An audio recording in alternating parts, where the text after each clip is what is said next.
Hello everyone, welcome to G centric. तो आज की क्लास में हम लोग स्टार्ट कर रहे हैं next chapter applications of diode. तो अभी तक के डिस्कशन में हमने बात की फंडामेंटल्स ऑफ डायोड की, जिसमें सेमीकंडक्टर से हमने ब्रीफली डिस्कशन स्टार्ट किया एंड डायोड किस तरह से ऑपरेट करता है ये भी हमने सीखा, क्वेश्चंस भी सॉल्व किए अभी तक के डिस्कशन में। अब हम बात करने वाले हैं applications of diode. Basically application of diode में डिफरेंट सर्किट्स को इम्प्लीमेंट करने में किस तरह से डायोड को यूटिलाइज किया जाता है ये बात की जाएगी। ओके, और इन पर बेस्ड भी क्वेश्चंस कई बार फ्रेम होते हैं पेपर में। तो सबसे पहले मैं बात कर लेता हूँ कौन कौन से मेनली एप्लीकेशंस के बारे में हम लोग यहाँ पर बात करेंगे। So diode as a switch, last classes में जो हमने क्वेश्चंस किए तो उनमें बेसिकली हमने देखा कि डायोड को एज अ स्विच किस तरह से हम ऑपरेट करते हैं, जिसमें डायोड का काम है या तो करंट फ्लो को अलाउ कर देना या करंट फ्लो को ब्लॉक कर देना, क्योंकि डायोड एक यूनिडायरेक्शनल एलिमेंट है। करंट फ्लो को यूनिडायरेक्शनल फ्लो अलाउ कर सकता है, यानी कि हाई करंट फ्लो होगा सिर्फ एक ही डायरेक्शन में, पी से एन से पी करंट फ्लो नहीं होगा। तो होगा भी तो बहुत नैनो एम्पेयर ऑर्डर का करंट फ्लो होगा, जिसको हम क्या करते हैं, निग्लेक्ट करके चलते हैं। So diode as a switch use कर सकते हैं। डायोड को रेक्टिफायर, जो यहाँ पर लो आउटपुट रेक्टिफायर हम यूज करेंगे, उनको बनाने के लिए भी डायोड का यूज किया जाता है, to implement the rectifiers. So rectifiers में हम लोग एप्लीकेशन में बात करेंगे half wave rectifier, full wave rectifier के बारे में। एंड डायोड को रेगुलेटर्स बनाने के लिए भी यूज किया जाता है। रेगुलेटर्स का काम होता है कि जो अप्लाइड इनपुट है उसको रेगुलेट करना, यानी कि उसके अंदर जो अनडिजायर्ड फ्लक्चुएशंस हो रहे हैं उनको कंट्रोल करना या फ्लक्चुएशन को मिनिमाइज करके आउटपुट को एक सस्टेन वैल्यू प्रोवाइड करना। रेगुलेटर बनाने के लिए भी डायोड को यूज किया जाता है। क्लिपर्स बनाने में, क्लिपर एक स्पेशल सर्किट है जिसका काम होता है कि एक अनडिजायर्ड पोर्शन को क्लिप कर देना, काट कर देना। जैसे मान लीजिए कोई वेवफॉर्म है, साइनसॉइडल वेवफॉर्म, उसमें से हमें कुछ पोर्शन कट करना है और कुछ रिमेनिंग पोर्शन को सर्किट की नीड के हिसाब से हमें उसे इंप्लीमेंट करना हो तो क्लिपर को यूज करते हैं। क्लिपर का काम होता है क्लिप द वेवफॉर्म, कट कर देना वेवफॉर्म को। तो क्लिपर बनाने के लिए भी डायोड को यूज करते हैं। क्लैंपर्स बनाने के लिए भी डायोड को यूज किया जाता है। क्लैंपर्स का काम होता है डीसी वोल्टेज ऐड करना। जैसे मान लीजिए आपने कोई सर्किट से करंट या इनपुट वोल्टेज को पास थ्रू कराया और आउटपुट जनरेट हुआ, उसके अंदर मान लीजिए डीसी सिग्नल लॉस्ट हो गया, तो वो डीसी सिग्नल रिकवर कैसे हम करें, उसके लिए हम यूज करते हैं क्लैंपर सर्किट। क्लैंपर का काम है कि इनपुट सिग्नल जो भी हम भेज रहे हैं, वोल्टेज सिग्नल, करंट सिग्नल, उसके अंदर जो डीसी लॉस्ट हो चुकी है उसको रिकवर कर देना, यानी कि ये डीसी एडर सर्किट इसको हम बोलते हैं क्लैंपर्स को बनाने के लिए भी डायोड को यूज कर सकते हैं। Voltage multiplier.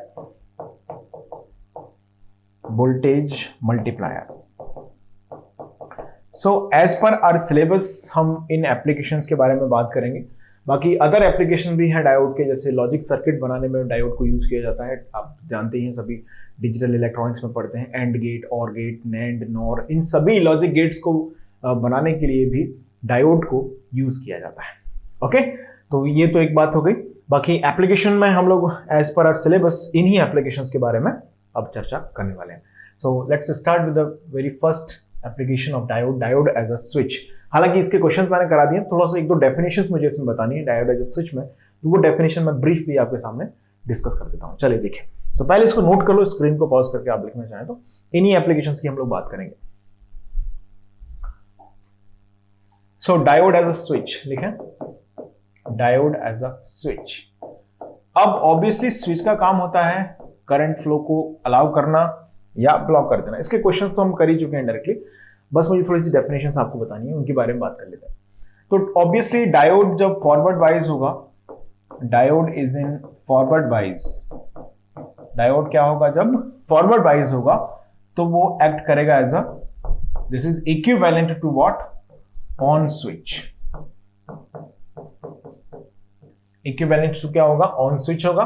और डायोड जब क्या होगा, रिवर्स वाइज में होगा, diode is in reverse bias, तो ये एक्ट करेगा एज अ ऑफ स्विच।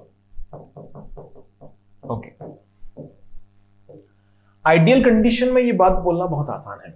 हमने बोला कि डायोड के अंदर पी रीजन का वोल्टेज हाई है, एन रीजन का वोल्टेज लो है, तो सिंपली ऑन स्विच हो जाएगा, करंट फ्लो हो जाएगा, high current will be allowed by the diode.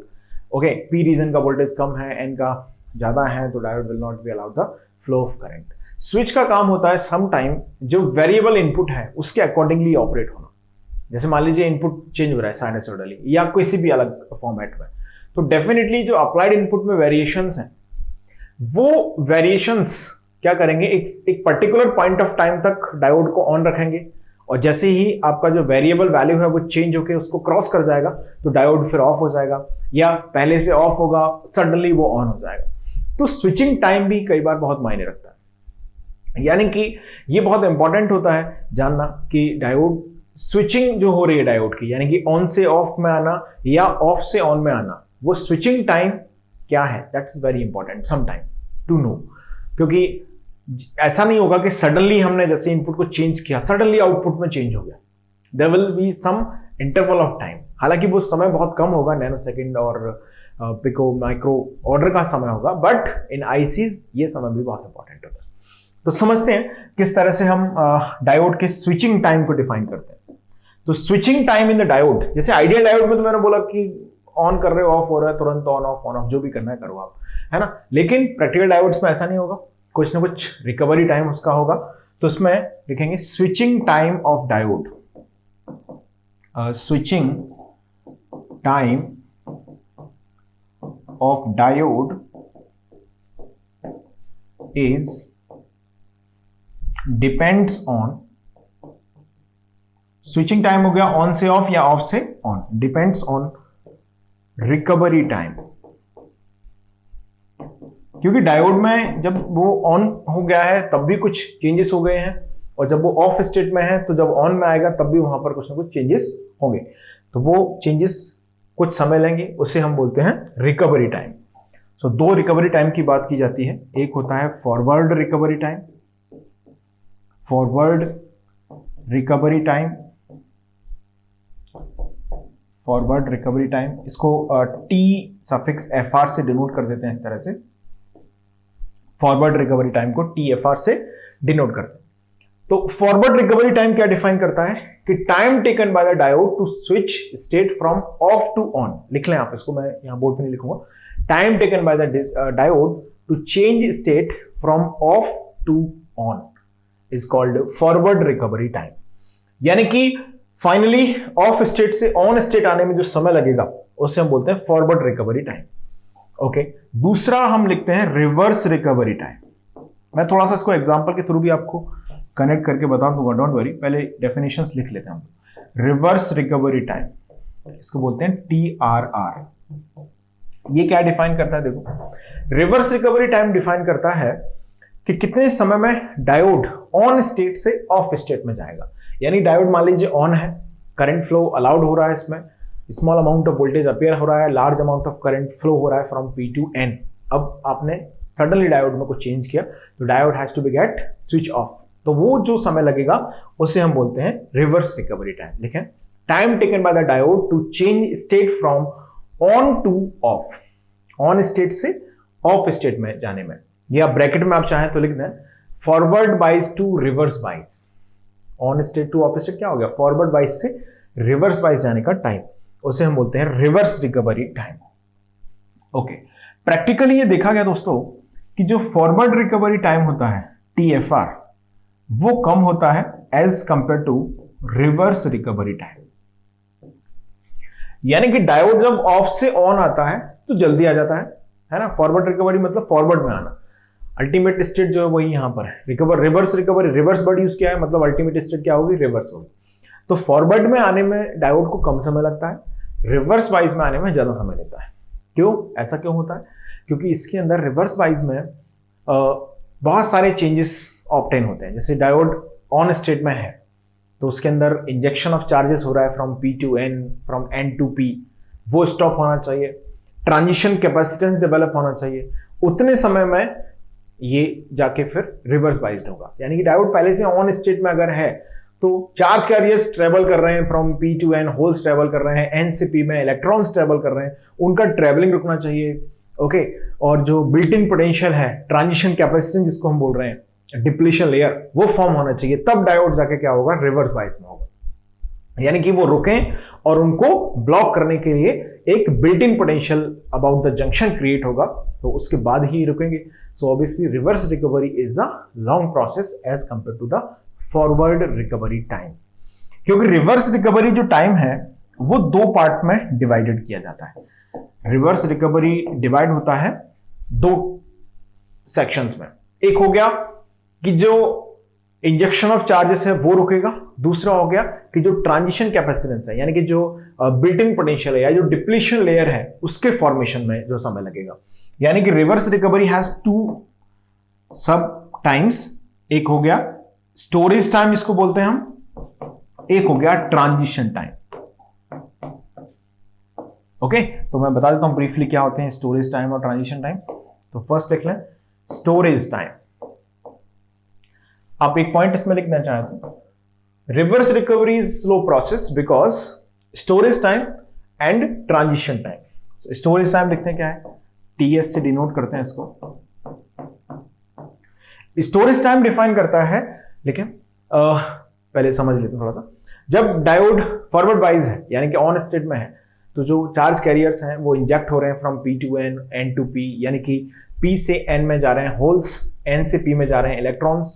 तो वो इंजेक्शन ऑफ चार्जेस को स्टॉप होने में जो टाइम लगता है उसे हम बोलते हैं स्टोरेज टाइम। लेकिन when diode is in forward bias, charge carriers are injected from P to N and P to N and N to P. Okay, so time taken by the diode to stop these injection of charges is called storage time. दूसरा हम लिखते हैं transition time, इसको भी लिख लें transition time, TT से denote करते हैं इसको ट्रांजिशन टाइम।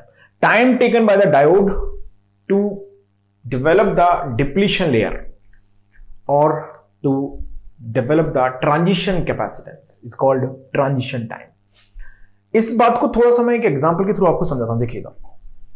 जैसे मान लीजिए एक हमने डायोड सर्किट कंसीडर किया इस तरह से, इस लोड के अबाउट, सपोज ये डायोड कनेक्टेड है यहां से, RL ये लोड है, इसके अबाउट कुछ वोल्टेज V0 जो भी डेवलप हो रहा है, और VI हमने यहां पर अप्लाई किया, और VI कुड बी एनी, और this is current I which is flowing through it.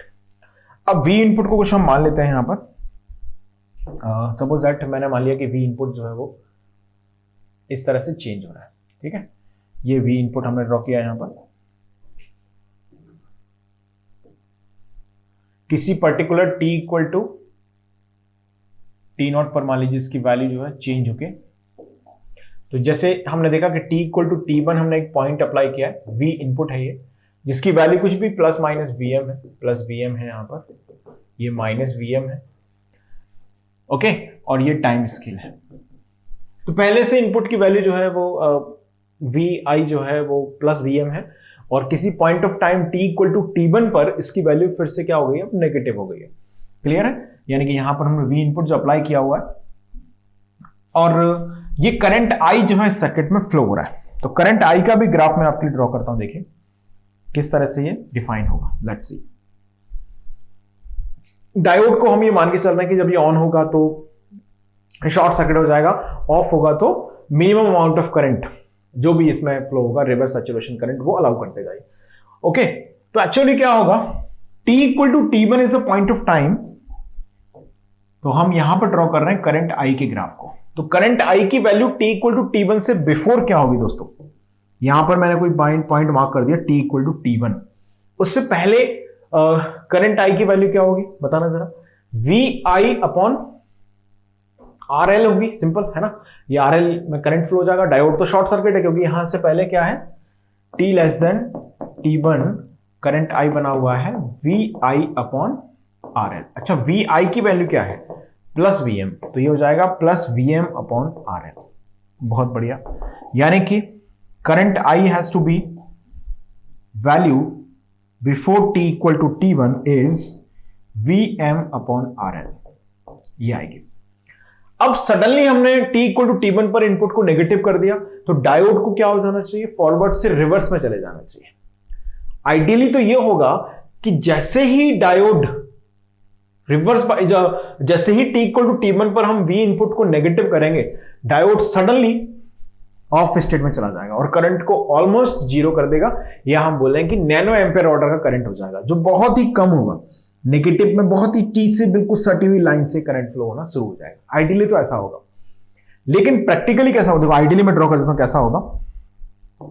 This is the ideal situation जहां पर करंट जो होगा वो बहुत ही स्मॉलर वैल्यू का करंट फ्लो होना शुरू हो जाएगा, नैनो एम्पेयर ऑर्डर का, ऐसा कुछ।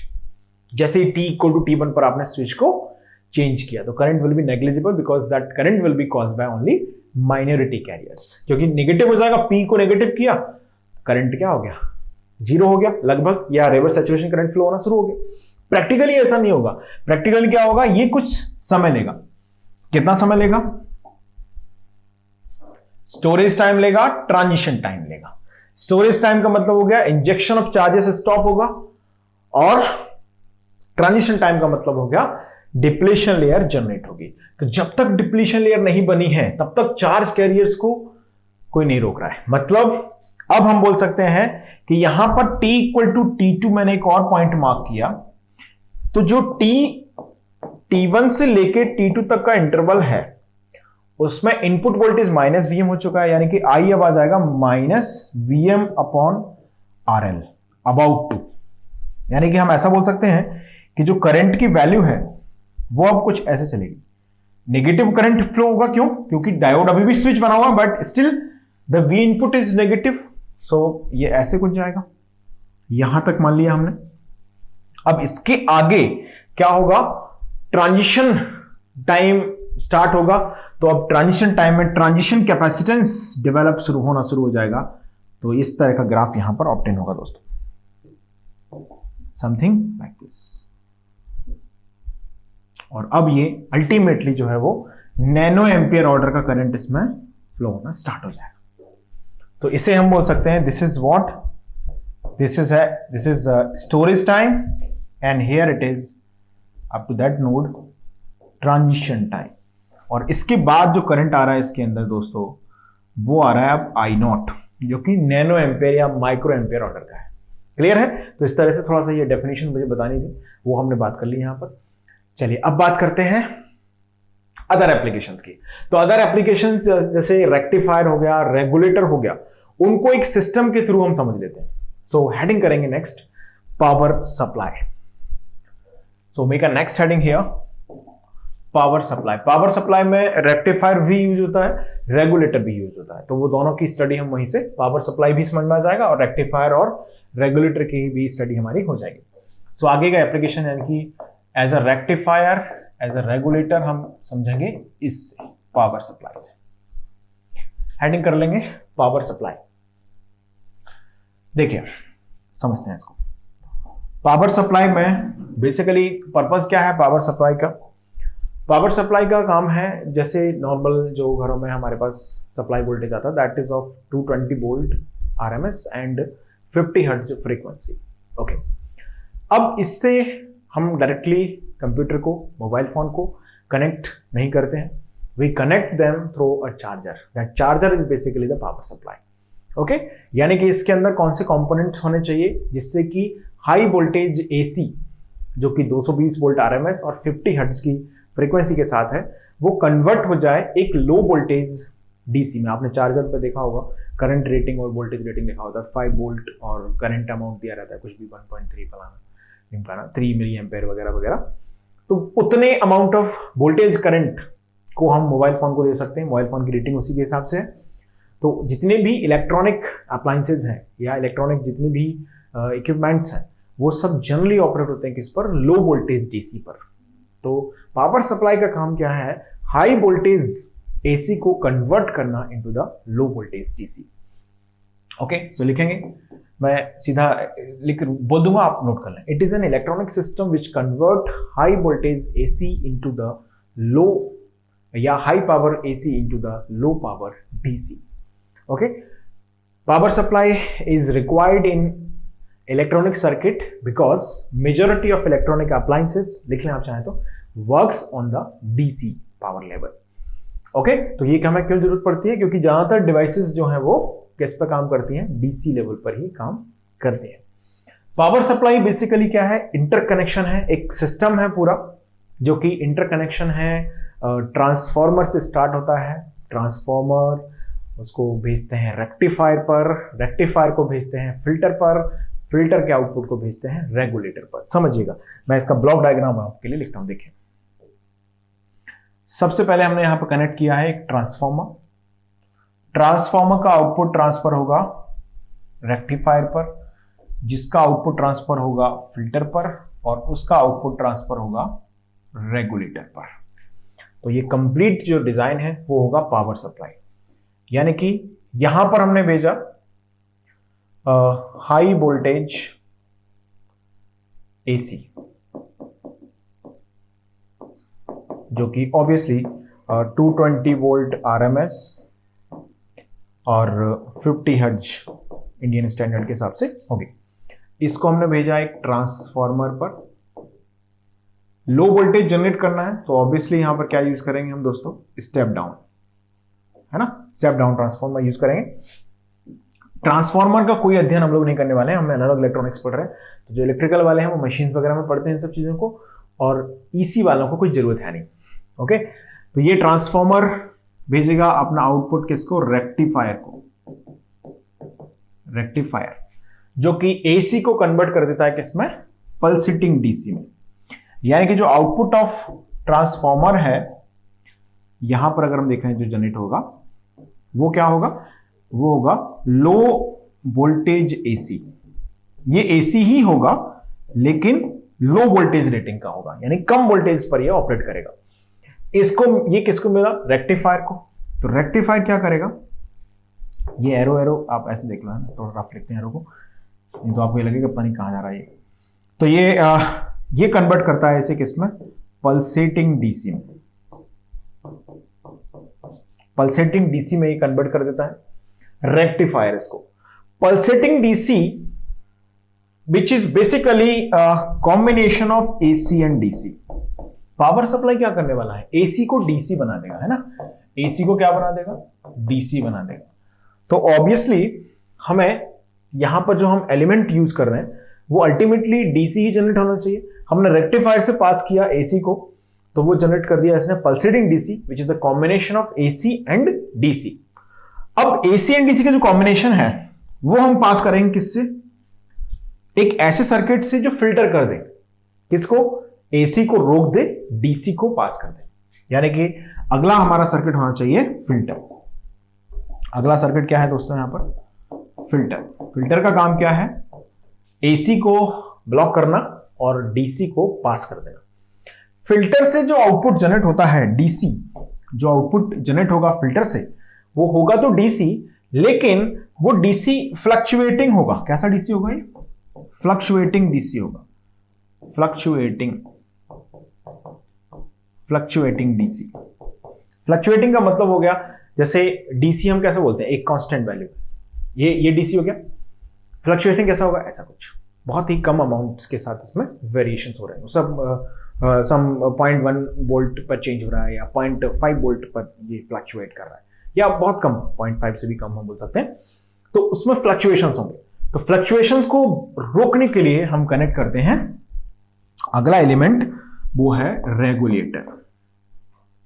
तो पर्पस ऑफ रेगुलेटर बहुत क्लियर है। क्या काम है रेगुलेटर का, रेगुलेटर क्या कर देगा, इस फ्लक्चुएटिंग डीसी को बना देगा रेगुलेटेड डीसी, यानी कि फ्लक्चुएशन फ्री डीसी बना देगा।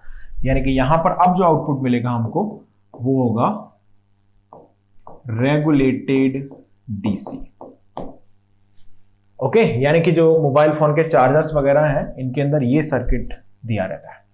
सबसे पहला ट्रांसफॉर्मर, रेक्टिफायर, फिल्टर, रेगुलेटर और फाइनल आउटपुट आपका रेगुलेटेड डीसी वहां पर जनरेट होता है। अब जितनी भी वोल्टेज का हो, ओके, अब रेगुलेटर से भी कुछ थोड़ा बहुत माइन्यूट फ्लक्चुएशन रह भी जाएगा, तो वो आपका जो ओवरऑल जो डिवाइस जिसको आप भेज रहे हैं उसके अंदर उतना एक्सेप्टेंस होना चाहिए। अदरवाइज आपको फिर और फिनिशिंग करने के लिए रेगुलेटर के सर्किट को मॉडिफाई या चेंज करने की जरूरत पड़ सकती है। तो हम लोग मेनली यहाँ पर स्टेप डाउन ट्रांसफार्मर के बारे में कोई ज्यादा जानकारी नहीं लेंगे, कोई जरूरत नहीं है। रेक्टिफायर का अध्ययन करेंगे, रेगुलेटर का अध्ययन करेंगे। तो जो इलेक्ट्रिकल के स्टूडेंट्स हैं, इंस्ट्रूमेंटेशन के स्टूडेंट्स हैं, उनके लिए रेक्टिफायर, रेगुलेटर इंपॉर्टेंट है। ओके, ईसी के लिए तो है ही, रेगुलेटर भी, रेक्टिफायर भी, ईसी के लिए फिल्टर भी पढ़ेंगे थोड़ा सा, फिल्टर के बारे में भी, कैपेसिटर फिल्टर स्पेशली, उसके बारे में हम लोग डिस्कशन करेंगे। वो आईएन और डबल ई के लिए उतना इंपॉर्टेंट नहीं है। ओके, तो जब डिस्कस करेंगे तो उस समय बता दूंगा आपको। बाकी अभी हम ये ब्लॉक डायग्राम आप स्क्रीन को पॉज करके नोट कर लें जल्दी से। सबसे पहले हम स्टार्ट कर रहे हैं यहाँ पर रेक्टिफायर। उससे पहले समझ लेते हैं थोड़ा सा पल्सेटिंग डीसी और एसी में क्या कंपैरिजन है, मतलब क्या क्या इन दोनों में पॉइंट्स हैं जो उन्हें अलग बनाते हैं या एक सिमिलरिटी प्रोवाइड करते हैं। क्योंकि pulsating DC is not the DC, it is something which is AC and DC. Okay, चलिए तो पहले बात कर लेते हैं हम यहां पर एसी और पल्सेटिंग डीसी में कंपैरिजन की। इसको नोट कर लें, स्क्रीन को पॉज करके लिख लिया आपने। चलिए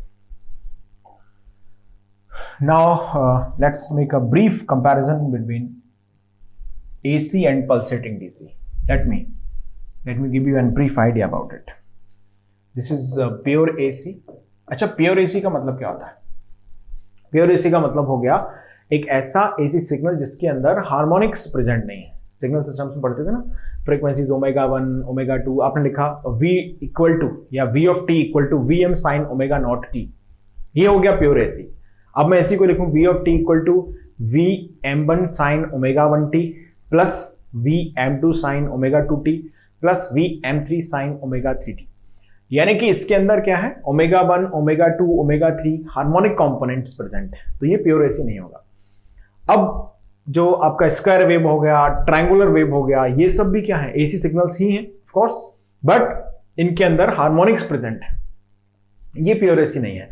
जिसके अंदर एक ही फंडामेंटल फ्रीक्वेंसी प्रेजेंट हो, ओमेगा नॉट, उसे हम बोलते हैं प्योर एसी। उसके अलावा ओमेगा 1, ओमेगा 2, ओमेगा 3 जैसे कोई भी पीरियोडिक वेव फॉर्म, उसको हम साइन कोसाइन के फॉर्म में रिप्रेजेंट कर सकते हैं। तो वो सब क्या है, एसी विथ हार्मोनिक्स है। तो हम यहां पर बात कर रहे हैं किसकी, प्योर एसी की। और प्योर एसी को हम कंपैरिजन करने वाले हैं किसके साथ, पल्सेटिंग डीसी। तो पल्सेटिंग डीसी कोई नई चीज नहीं है, एसी और डीसी का कॉम्बो है। यानी कि इसकी प्रॉपर्टीज कुछ इस तरह से होनी चाहिए कि एसी और डीसी दोनों की प्रॉपर्टीज से ये मैच करे। तो देखते हैं प्योर एसी की फर्स्ट प्रॉपर्टी क्या होती है। सबसे very first thing about AC is periodic. ये पीरियोडिक होती है, बहुत बढ़िया। ये भी पीरियोडिक होती है, कोई नई बात नहीं है। पल्सेटिंग डीसी भी कैसा नेचर होता है, पीरियोडिक नेचर होता है। कैसी वेवफॉर्म आएगी वो हम बात करेंगे। हाफ वेव रेक्टिफायर का आउटपुट, फुल वेव रेक्टिफायर का आउटपुट, ये सब पल्सेटिंग डीसी है। तो रिप्रेजेंटेशन तो वगैरह हम वहीं पर डिस्कस कर लेंगे जब रेक्टिफायर पढ़ेंगे, अभी फालतू का लिखने की जरूरत नहीं, ठीक है। पीरियोडिक होता है, ये बाई डायरेक्शनल होती है। कैसी होती है ये, बाई डायरेक्शनल। बाई डायरेक्शनल का मतलब होता है कि पॉजिटिव और नेगेटिव वैल्यू के बीच में ऑसिलेट करती है। साइनसॉइडल को देखो, है ना, साइन सिग्नल कैसा है, V of t equal to sine omega t।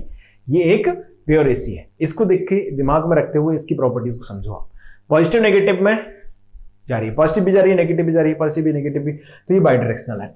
Okay, ये यूनिडायरेक्शनल होती है, यूनिडायरेक्शनल।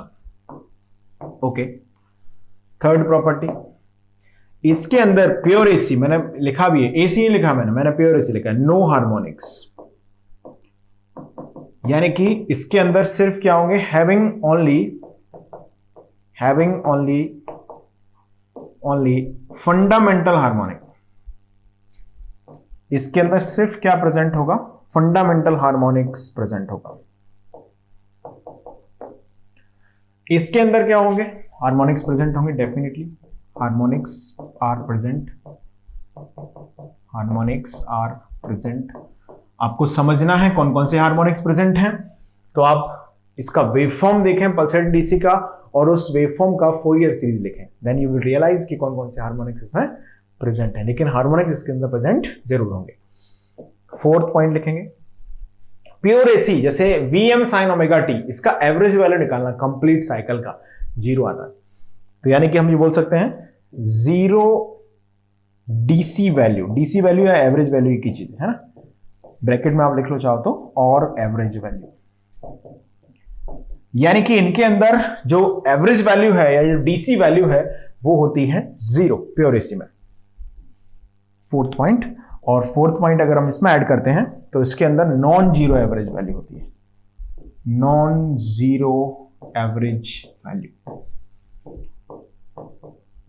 अगर मैं यहां पर डीसी की प्रॉपर्टीज को भी लेके आऊं तो डीसी में पीरियोडिक इसको बोलना है बोल दो, डीसी अगर किसी स्पेसिफाइड पॉइंट से स्टार्ट होती है तो वो पीरियोडिक नहीं है, otherwise DC is a periodic form. Okay, देखिए इसके अंदर यूनिडायरेक्शनल प्रॉपर्टी है जो कि डीसी की होती है, एसी की नहीं होती है। ये पीरियोडिक है, ये प्रॉपर्टी एसी की भी है।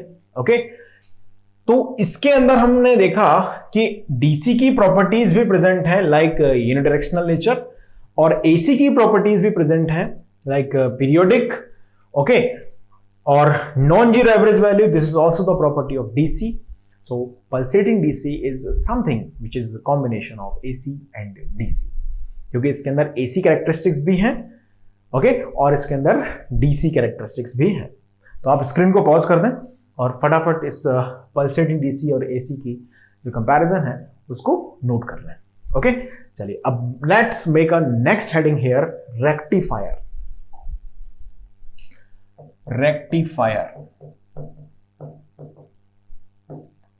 रेक्टिफायर में दो कैटेगरीज में डिवाइड करते हैं इसको। एक होता है लो आउटपुट रेक्टिफायर, यानी कि जिनके अंदर लो डीसी आउटपुट जनरेट होते हैं, few volt, 5 volt, 10 volt, 9 volt, 20 volt, उन्हें हम बोलते हैं लो आउटपुट रेक्टिफायर। एक होते हैं high output rectifier. High output rectifier जो पावर इलेक्ट्रॉनिक्स में पढ़ते हैं, पावर डिवाइसेस में जिनको यूज किया जाता है, जैसे सिलिकॉन कंट्रोल रेक्टिफायर, एससीआर वगैरह, तो ये सब आते हैं इलेक्ट्रिकल इंजीनियरिंग के जो स्टूडेंट्स पढ़ते हैं पावर इलेक्ट्रॉनिक्स में। ये हैं वो जो हम लोग पढ़ेंगे, ठीक है। मतलब इसको लिख सकते हैं आप चाहें तो, formed by SCR, silicon control rectifier. Low output, इसमें हम लोग बात करेंगे फॉर्म्ड बाय डायोड, है ना। ये किससे फॉर्म्ड होते हैं? By diode, formed by diode. Diode का इस्तेमाल करके बनाए जाते हैं। इसमें दो रेक्टिफायर्स की हम बात करेंगे, हाफ वेव रेक्टिफायर HWR मैंने जैसे लिखा, हाफ वेव रेक्टिफायर। दूसरा हो गया आपका full wave rectifier, FWR। Full wave rectifier को दो कैटेगरीज में डिवाइड किया। दो कैटेगरी मतलब दो हम पढ़ेंगे यहाँ पर। एक होता है सेंटर टेप्ड, पढ़ेंगे क्या होता है सेंटर टेप्ड, अभी ज्यादा दिमाग पे जो नहीं डालते। Centre taped rectifier, centre tap full wave rectifier, और दूसरा होगा यहां पर ब्रिज रेक्टिफायर।